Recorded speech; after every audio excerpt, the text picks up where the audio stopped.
while not at the same time negating the principle of privatization, which I hold very dear, Mr. Chairman. Now, on the issue of my ideological orientation, the honorable member has mentioned that on the 14th of January 2015, I raised issues with the grabbing of Langata Primary School land, and whether or not I still hold the same position. Now, I'm a strong believer in good governance, Mr. Chairman, and the issues that I raised at that point in time perhaps brought this issue into the public domain. I believe that these issues are now before the courts of law, and we need to wait for our judicial system to bring this to a logical conclusion, Mr. Chairman.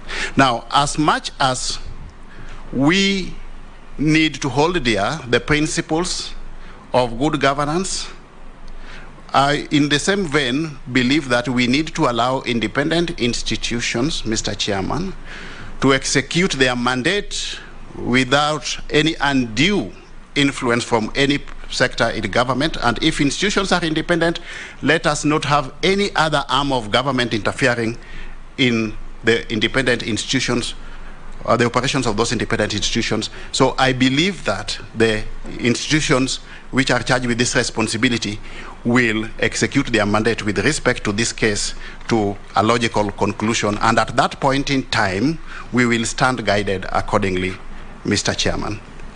There's also the issue of I having been summoned to the CID headquarters on 16th of July 2013 on alleged matters of having some intentions to destabilize the then Jubilee government.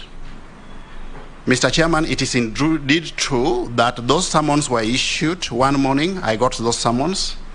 I organized myself quickly and reported to the CID headquarters. But when I got there, I came to realize that the CID acted on some claims or allegations by some anonymous complainant. And at that point in time, the CID had not ascertained the veracity or otherwise of those allegations.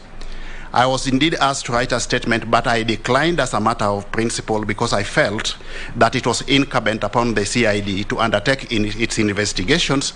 And once they had conclusively undertaken their investigations and come up with a technically feasible position, they were at that point then in time duty-bound to support me. But I was not going to help the CID in undertaking its investigations, Mr. Chairman.